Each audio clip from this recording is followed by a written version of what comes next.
Hi everyone. Welcome back to Physics of Behavior. Woo! Class number 4, titled Temporal Order, Global Structure, and Memory. In this class, we'll put everything together, complete our analysis of the gene regulation network of E. coli, understand all the motifs of which it's made, how they're put together, and see if we can really understand, in principle, the dynamics of every piece of this network. And then we'll go on to the question of how cells can form long-term memory. Well, let's take a nice deep breath. Even a nice deep sigh of relief where we let out a sound like this. Okay, I know it might be embarrassing, but it's very effective for good learning and memory. So if you feel like it, let's take a nice deep sigh of relief. Yeah. So let's start with a review of what we did so far in the course. So we're in part 1 of the course devoted to the principle that complex biological networks are made of simple recurring circuits that we can understand, called network motifs. That's the principle. This course is divided into principles. As you can notice, less details, more principles. That's the principle of this course. And so we talked about a cell. A cell has DNA, and the DNA has genes. It responds to the world around with these transcription factor proteins that bind to the gene and cause change in the production of other proteins. They can be transcription factors too. Most of them aren't. Most of them are structural genes or enzymes, etc. Transcription factors can regulate other genes or themselves. And we collect all this information together. We get the gene regulatory network of this cell, which is a graph, very complex, that has thousands of nodes and tens of thousands of edges, typically. Such a complicated graph, which is also a dynamical system because it says how xi changes when xj activity changes. It's a big dynamical system. In principle, these, let's take a nice deep sigh of relief, which I do because whenever somebody walks in, and you're welcome at any time to walk in, everybody notices it. If we take a nice deep sigh of relief, we let that person relax. We come back to our concentration. That's why I do the deep sigh of relief when somebody's walking in, so welcome. So it's, in principle, a set of equations or dynamical system with thousands of degrees of freedom is incomprehensible to the human mind, right? We didn't evolve to understand as complex systems as that, apparently. The miracle is that biological networks aren't generic networks that are the average or the typical network with thousands of nodes. They've been, let's take a nice deep sigh of relief. Welcome. They are designed to work. And because they're designed to work, they have special features. And in fact, they're simplifying features. And they enable human beings to understand biology. And therefore, in certain points, it's a very satisfying science. So what we did was to try to see if we can identify small pieces of this network, subgraphs, see if they occur very often in this network, more than you might expect by chance. And we saw, for instance, this negative autoregulation occurs very often. It's a network motif. And then it has useful functions. Like, for example, it can make a protein reach its steady state faster than if there was no negative autoregulation. By having a fast promoter and then shutting itself off when it reaches the right concentration, instead of having a slow promoter needed to reach the balance of production and degradation. So it's a speed up. And also, it makes the steady state robust against fluctuations in production rate and removal rates. So we said this circuit has useful functions, and so it can be selected by evolution or preserved against the very rapid, on the scale of hundreds of generations, processes that would eliminate these arrows. Okay, so that's the idea. And then we also, previous lecture, we looked at 3-node subgraphs. Today we'll look at 2-node subgraphs, as I promised. We thought that the feed-forward loop is a network motif, but not the feedback loop, the feed-forward loop. And there were two prominent kinds, the coherent type 1 feed-forward loop, which, if there's a signal that's just on for a brief amount of time, X gets activated, Y is made, but immediately stops being made and doesn't even reach its threshold. So the output Z doesn't respond to this blip, this false positive, let's say, signal, right? But if the signal is on for a persistent amount of time,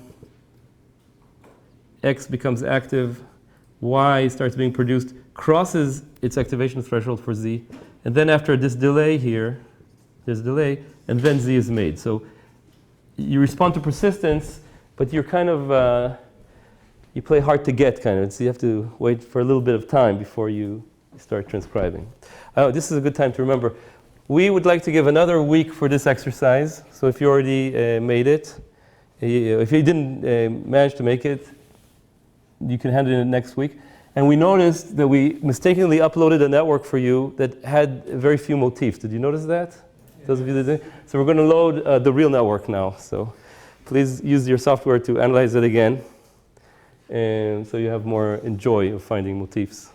It's our mistake, I apologize. Now I'm just wondering, how many of you need extra support for the exercise? Would like more information, more support? Okay, great. So what are the resources available? One is the office hour of Avi Mayo, which is on Sunday. But some of you have courses. So I'd like you to email me, and then I'll email Avi, and you can set a time, special time to meet with Avi. Second, on the course website, there's a tutorial video on math done by Yassi Dahan in 2014. It has some information. Did any of you look at it? Did you manage to look at it? So that has some more information. And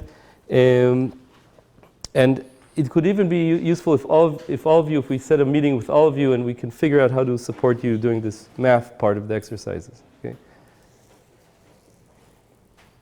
Any questions about that?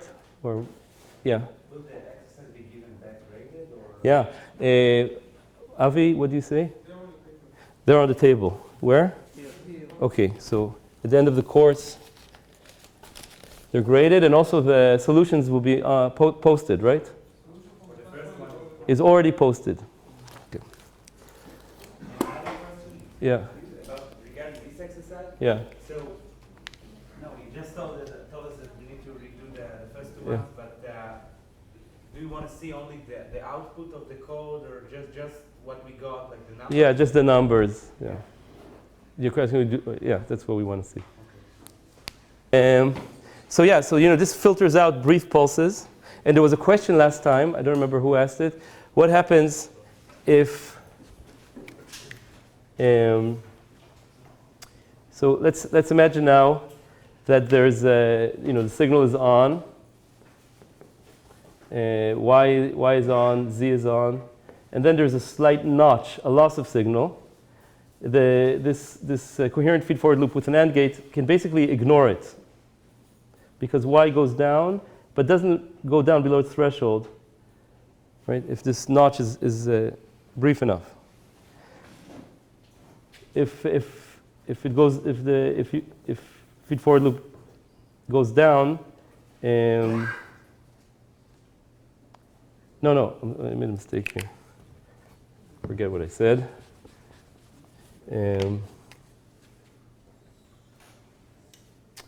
What I want to say is that I want to tell you that the feed-forward loop can encode a kind of transient memory. Since we're going to talk about memory, long-term memory later, feed-forward loop offers a transient memory, impermanent memory of the past. It's like so if you saw the signal for a while, Y grows up, Z, after a delay, Z starts being made.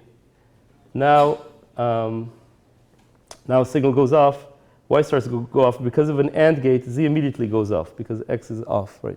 Immediately goes off, just as we saw in the last course. But what happens now if quickly the signal appears again? So it was there for a long time, now it quickly appears again. Okay? What happens, if that happens before Y goes beneath its threshold, Z will not show a delay. Normally, when a signal goes on, Z shows a delay. But if the signal was there for a while, Y is high, and if the signal goes away, Y starts going down, but it doesn't reach a threshold, and now the signal comes back. Y is like a memory. It says, oh, there was a signal here before. How long does this memory last? On the order of the lifetime of protein Y, or dilution rate. So it's a transient memory. And so if you've been in the signal before, and now it comes back, Z won't have a delay. It's like ready. It's primed, because Y is an internal degree of freedom telling you the signal was here in the recent past. Did I explain myself? That's like a transient memory. This was shown by Schottheim in the yeast mating system, experimentally, where yeast actually send pheromones to each other. And then if you've seen the pheromone in the recent past, and now it comes again, you already have like the system ready to respond to it, and there's no delay. It's a context. It gives a temporal context to the circuit. And we also looked at the incoherent feed-forward loop that does two opposite things. And we noticed that if a signal comes up, Y starts being made, Z starts being made, and then gets turned off. So it's a pulse generator. And if Y is not a very strong repressor, Z starts getting up, and then Y, let's say, is not very strong, it represses it a little bit. If there was no repressor, Z would go up all the way up here. This we also says has a speed up function, because if we made a simple regulation to reach the same steady state, we have to use a very small beta. But here we can use a strong beta to reach this high steady state, and then repress it. So again, we decouple the promoter strength to get a fast start, and then by a different process, we go down, and that gives you a speed up. Any questions about this review? Yeah. What you showed there is AND gate? For the incoherent or coherent? Yeah, thank you. This is all for AND gate. And OR gate will So OR gate, feed-forward loop, has the same delay properties, except instead of on steps of signal, for off steps of signal. you showed the offset. So yeah, the OR gate feed-forward loop, or C1 FFL, when we turn on the signal, Y goes up, but Z requires only one, or it requires only one up, so it goes up with no delay. And when you turn off the signal, Y goes down, and you have to wait till Y crosses this threshold. So there is a delay in the off direction. So exactly the opposite, because Y is still around, and OR gate only requires one. So again, Y provides an internal memory. It's another idea of a transient memory. Okay, so also us people, we have transient memory. Like I can remember your phone number for a few minutes. But we also have permanent memory. So I'm going to talk in this class how you can get permanent memory. Any more questions? I think we're ready to go on beyond the review. I can erase the board.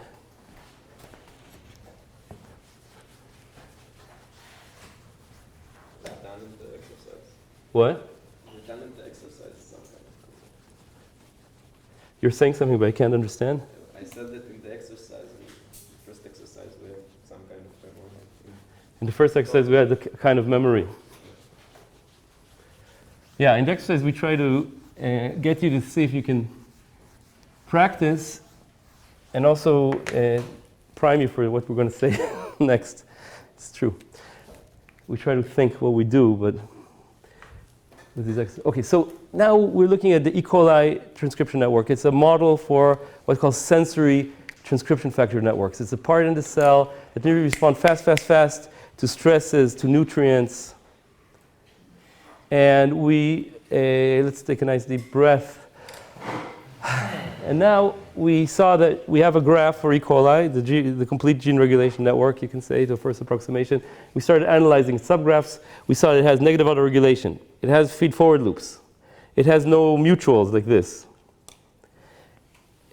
And now we want to analyze, I want to finish all the network motifs it has. It basically has two more. Very easy to understand. So they, you might say they can originate when we look at 4-node patterns. Okay, so 4-node patterns,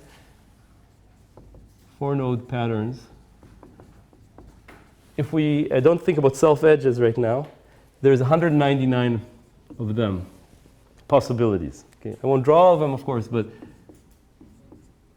here's a 4-node pattern, and you can have all kind of triangles, and 199 possibilities. And it turns out it's just theoretically, if you count all the directed, connected subgraphs, there's 199.4, and then there's, I don't remember, a few thousand 5. It goes up exponentially.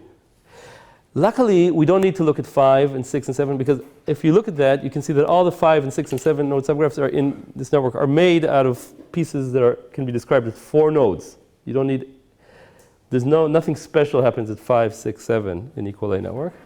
And the first one, so basically there's 3, this one, there are network motifs. This one, and this one. This is single input module, or SIM. This one is called bifan. This is the multi-output feed-forward loop. So huge simplicity. I have 109 possible patterns. Only 3 are network motifs, strong network motifs. And we just want to understand what they do. And as I said, this completes the survey of network motifs in the E. coli network. And the single input module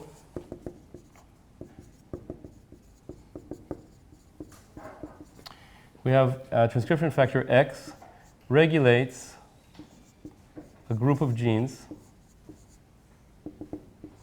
It also regulates itself, typically. And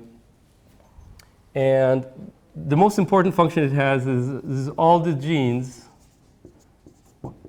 are in a shared pathway, machine, system. So this is a very simple idea where a signal activates a whole group of genes, for example. When the cell is starving for an amino acid like arginine, amino acid is one of the 20 building blocks of proteins. There's a repressor called ARG-R, which represses a bunch of genes called ARG-A, ARG-B, ARG. By the way, where does this name come from? Why is it called ARG-A? These are genes that E. coli needs in order to make this arginine. So E. coli can make this arginine, make it. And their names are because in the old days, what you could do is do mutations experimentally and ask which E. coli now cannot grow without arginine. That is, it lost the ability to make arginine on its own. And you find those mutations and you call them ARG-A, ARG-B, ARG-C, ARG-D. And then biochemically figure out what they do. This is I'm talking about, let's say in the 60s, this era. What do? They make a pathway. So they make proteins, right? Protein A, protein B, protein C. And these proteins take a carbon molecule inside the cell, and carbon atom by carbon atom, each one does a step. For instance, can add a carbon, cut it into 2, glue two things together. Yeah, catalyzes these reactions until you get the product. The product is the arginine. So this is a pathway, molecular assembly line that produces a desired molecule.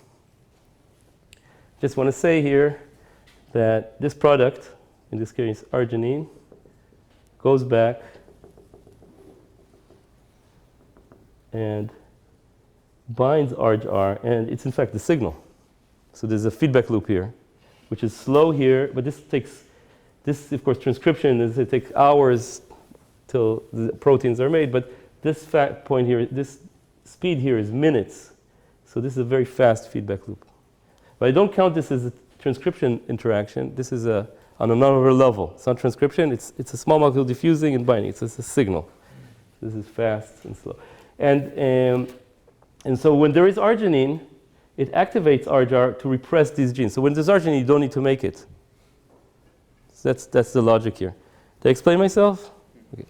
So this is a single input module. Now, the nice thing about single input module is that it has a dynamical function because these numbers have arrows here, K1, K2. These arrows have numbers, the thresholds.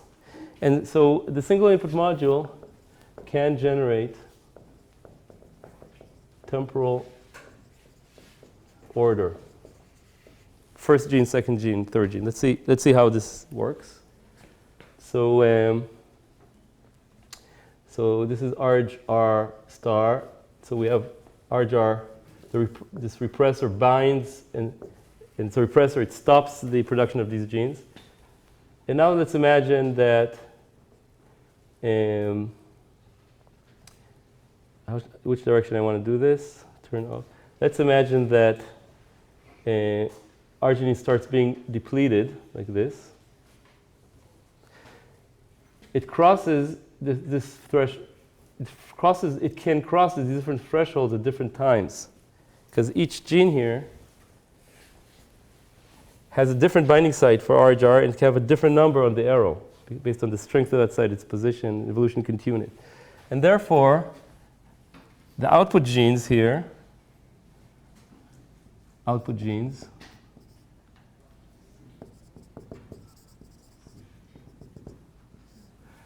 This is the repressor I'm talking about. Start getting turned on at different times. Okay, Y1, Y2, Y3. Did I explain myself? The faster the dynamics, the smaller the time difference between them, because you cross the thresholds more quickly.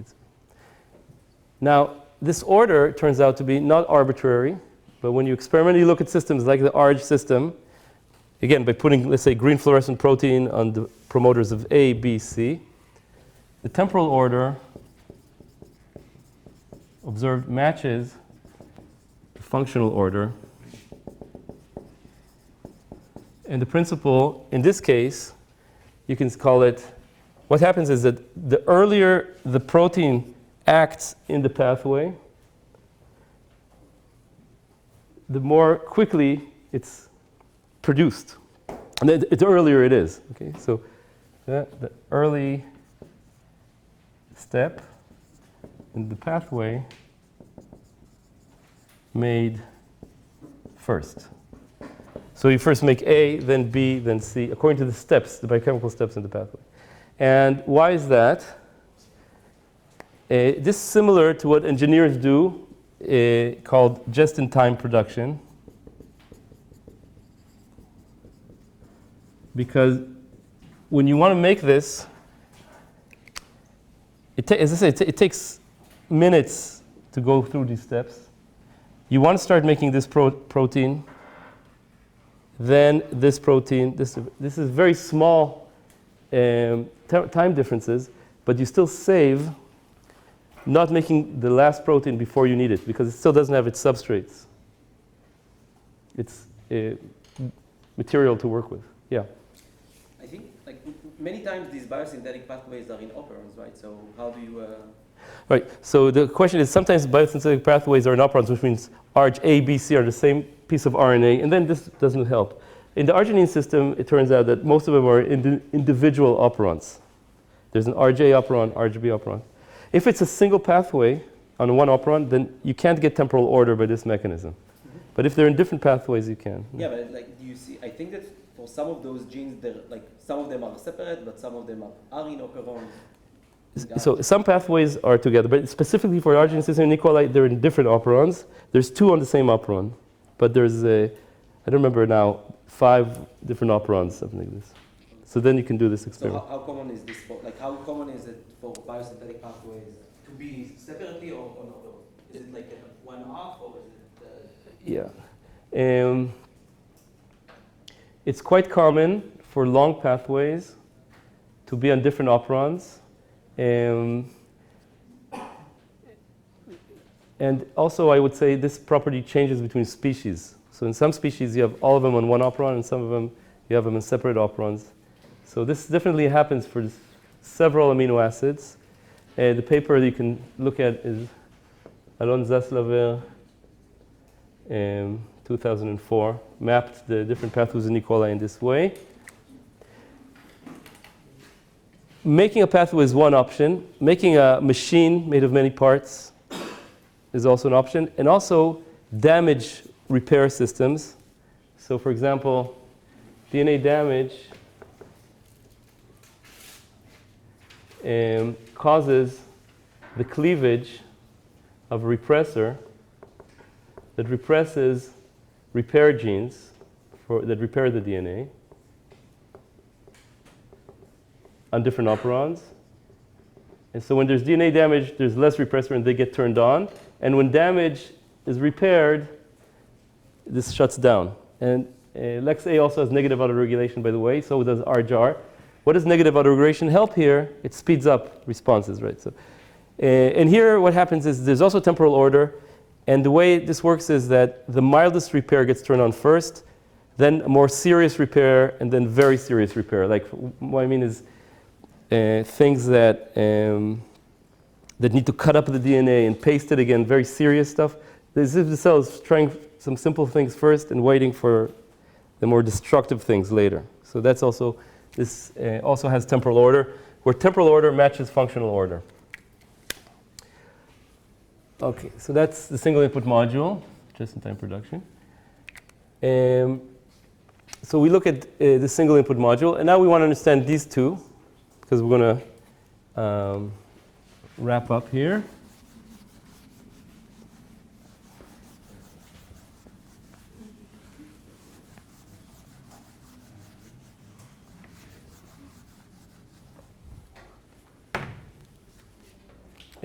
Look at this one. This multi-output feed-forward loop has genes X1 and X2. They both regulate the transcription factor Y, and they both regulate an output gene. Oh, that's not right. There's one transcription factor X, one regulator, and two output genes. Here you can basically understand this pattern based on what we learned about feed-forward loops. Both genes, if it's coherent feed-forward loops, can have delays. If it's incoherent feed-forward loops, have pulses or speed up. One can be coherent, the other one can be incoherent. So this confers, it's just it just confers the feed-forward loop advantages on these different genes. And this generalizes, you could have systems that have many outputs like this, multi-output feed-forward loops for many outputs. And you can have, of course, you can also have temporal order here based on these Ks. So you can have feed-forward loop that activates this one, then this one, then this one. Or deactivates this one, then this one, this one. In fact, this circuit can have different turn on and turn off orders, because you can play with the different hierarchies of the thresholds for X and for Y. And that's something we can, I don't want to get into, but it's something you can analyze. Yeah? So just looking at it superficially, this looks like an OR gate. I mean, everything, once X is present, everything is produced. It's relatively independent of the concentration of Y. Is this so? So the question is this like an OR gate? When X is present, everything is produced. So this depends on the details. So first of all, S has a signal, and Y also has a signal. So this already depends on two signals. Okay, so whether SY is present, SX. Second, remember that these arrows, when they meet, can have AND gates, which means both signals need to be present, or they can have OR gates, which means either one is enough. So you can actually get a kind of a decision based on two inputs, which could be an AND, or for different genes could be AND, for other genes could be OR, and you can get a nice logic array. Did I answer your question? Yeah. Okay. Yeah, so this is multi-output feed-forward loop. I now just want to say that that's not the only way to connect two feed-forward loops. This multi-output is not the only way you could imagine to connect two feed-forward loops. For example, just like I drew before, you can imagine a multi-input feed-forward loop. But this is a motif in E. coli, and this is not a motif. And you can also maybe imagine having two y's, right? So you have an x that regulates two y's, they both regulate the same z, and x regulates the same z, something like this. Let's see, multi-y. And it's also not a motif. So you can think of different, if you have a three-node subgraph, different ways to generalize it or connect it together. And again, only very few of those ways, nice deep sigh of relief. Only very few possibilities to connect FFLs occur. Okay. So that's, and also the way they occur makes it possible to understand this big circuit based on the simple circuit. So it's a kind of autonomy, the three-node circuits. If you connect feed-forward loops in this particular way, you can figure out quite easily what happens to Z1 and Z2. Do you agree with me? Do you have like a logical explanation why do the other two or others do not occur? Are they not? So the question is why only these generalizations, not others, and more generally, why only these motifs and not others? Okay. So this is a great question and of ongoing research. I say in general, some motifs you can understand. Let's say a negative feedback loop of three minuses like that, it creates oscillations where x goes like this, y goes like this, and they're noisy oscillations actually. So maybe you don't want this in E. coli where you want basically nice stable repressor. And in fact, this is a nice clock, and it's been built by Michael Elowitz. It's called the repressolator. And bacteria blink on off with an 8-hour period. It's very nice. This was an important circuit for the beginning of the field of synthetic biology. The field now, this is a huge field to try to design new circuits inside cells that basically uses these principles to design, not to analyze biology, but to make biology that might have been, or biology that it doesn't occur but can, use it to understand this question. So, in other circuits, not so easy to understand. It's not so easy to understand why, and maybe there's more research needs to be done. Nobody showed that they're unstable. This is not unstable.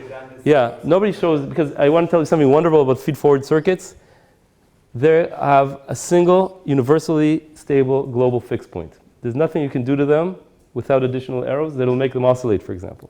And you can prove that. So they're really great, stable circuits. It's nice to build circuits out of feed-forward loops because of that purpose. Feedback loops, no. As we'll see, they have bistability, oscillations.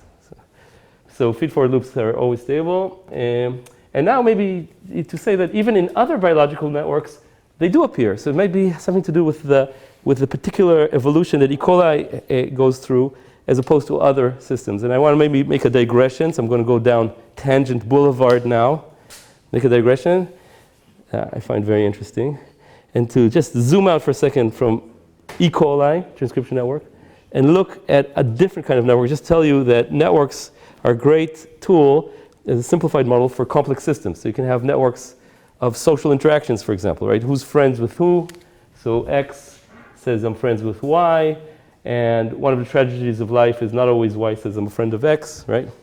And you can have a social network and analyze network motifs in social networks. And you can look at neurons. So here neuron X has a synapse to neuron Y. And okay, so neuron cells has a synapse to, this is, let's say,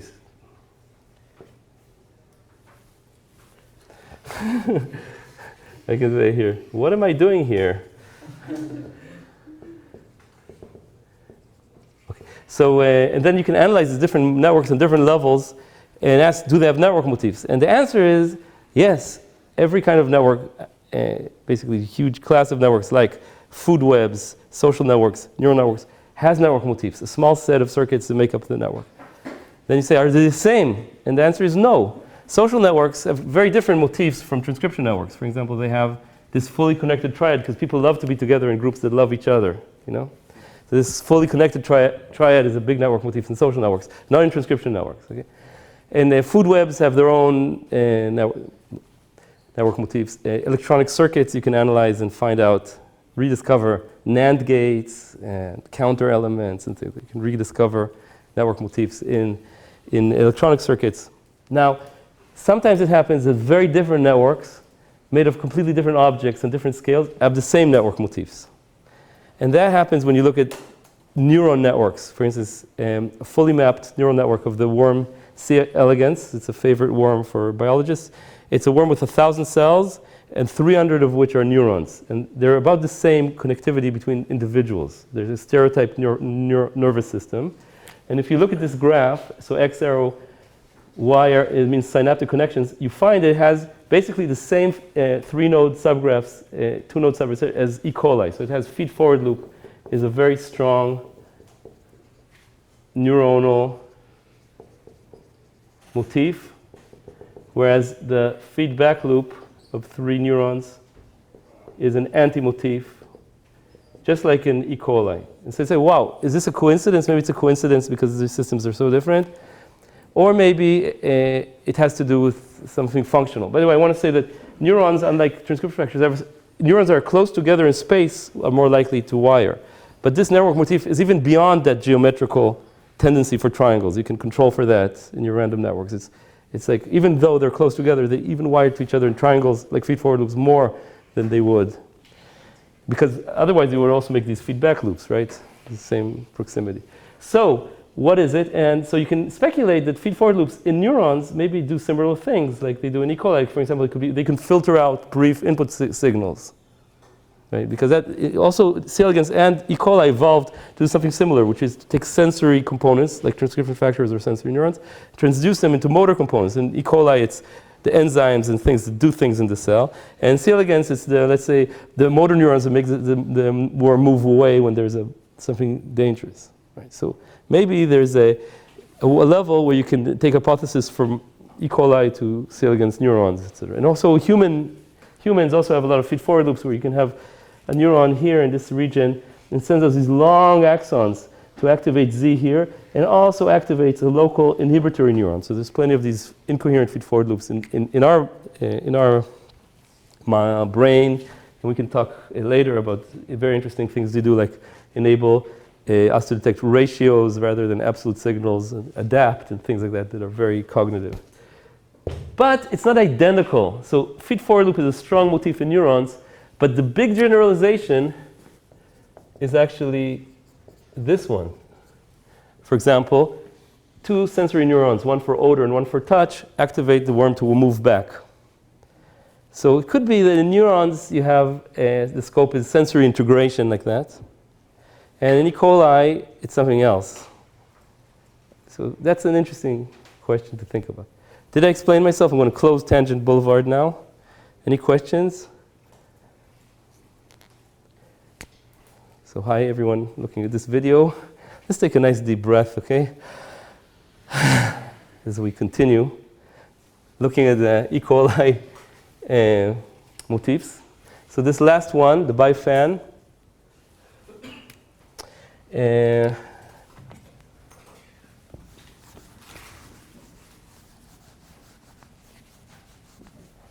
bifan.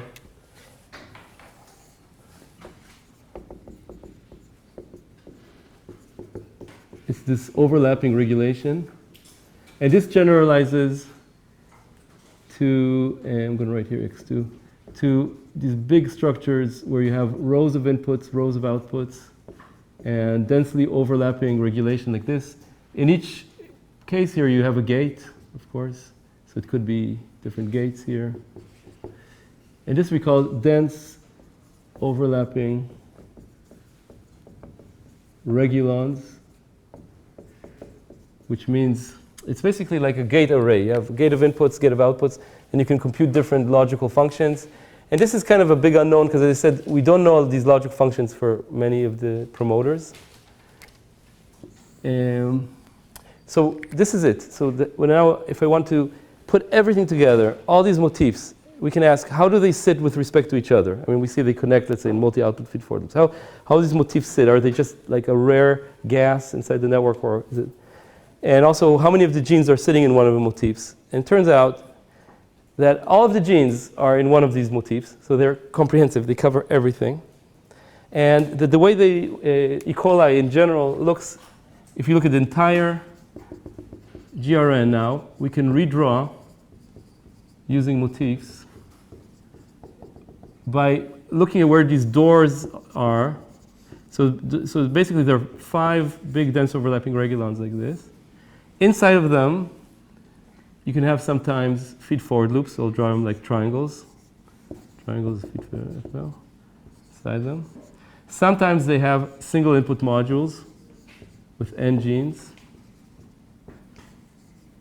And that's it. It's basically a cortex where most genes are 1 or 2 steps away from the signal. There's no long cascades. I mean, the world record is 5 steps in the flagella system, but that's the exception. Mostly it's 1 step or 2 steps away from the signal. Why? Why is that? We think it's response time. You remember, each step takes about a cell generation time, the response time.